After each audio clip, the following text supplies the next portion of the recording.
A couple of things I do with the use a spotting scope for.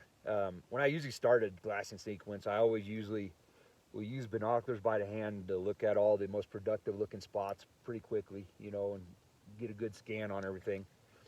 And then I'll usually go to the start glassing by doing the tripod mounted binoculars.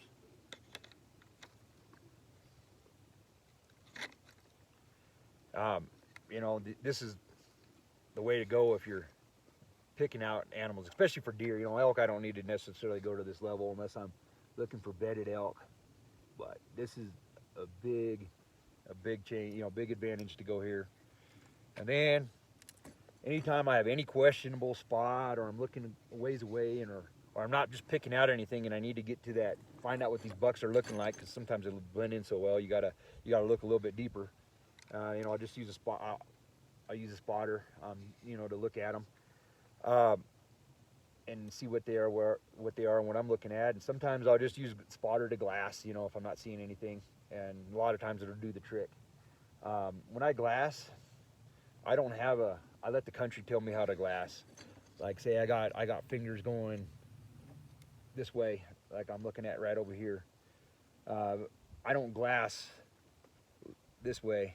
I'll glass down each of those fingers with both the spotter, eat one finger at a time, and then I'll go back to the next one. Now, if I'm looking at country that's more better a long ridge, I'll look right to left and the left to right, just kind of go back at one level to the next and work the ridge.